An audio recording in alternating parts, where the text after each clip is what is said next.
Kwa mujibu wa gazeti la The Citizen ni kuwa Simba na Yanga watalazimika kutafuta viwanja vingine kwa sababu dimba la Benjamin Mkapa litaendelea na matengenezo makubwa mwezi huu, hivyo kupisha mchakato huo matumizi ya uwanja huo yatafungwa kwa muda. Haya, Yanga waende wapi na Simba waende wapi? Chagueni viwanja. Uwanja wa Mkapa umefungwa kwa kipindi cha miezi 6 kupisha ukarabati mwingine mkubwa, kwa mujibu wa msemaji mkuu wa serikali aliyenukuliwa na gazeti la The Citizen.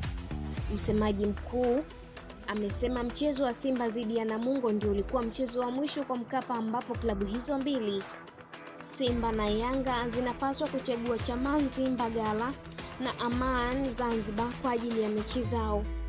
Aiza Msigu amesema kuwa dimba la Uhuru litakuwa tayari mnamo Novemba 21, ambapo klabu hizo zinaweza pia kulitumia baada ya kufungwa kupisha matengenezo makubwa.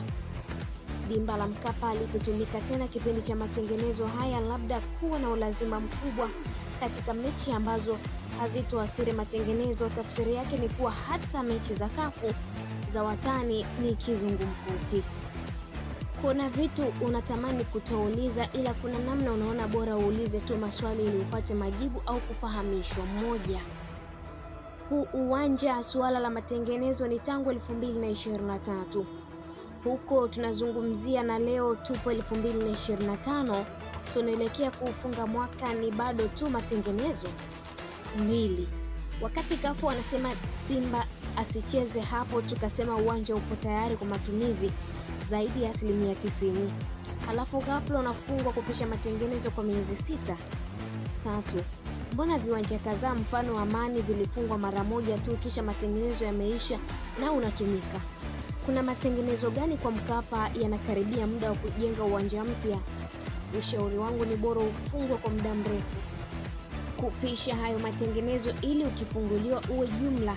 Hatujui namna gani tunaathiri ratiba za ligi yetu. Wadau mbalimbali wamekuwa wakijiuliza kwa nini uwanja wa Benjamin Mkapa umekuwa ukifungwa mara kwa mara kupisha matengenezo. Moja ya sababu pengine ni mipango mibovu ya matengenezo. Ukarabati au matengenezo ya uwanja mara nyingi hayapangwi kwa kuzingatia kalenda ya michezo. Badala ya kufanyika wakati wa off season, matengenezo mengi hufanyika katikati ya ligi au kabla ya mechi muhimu. Hii inaweza kuwa ni kutokana na kukosa ratiba madhubuti ya ukarabati wa mara kwa mara, preventive maintenance, na badala yake matengenezo hufanyika tu pale hali inapoonekana kuwa mbaya, yani reactive maintenance. 2, matumizi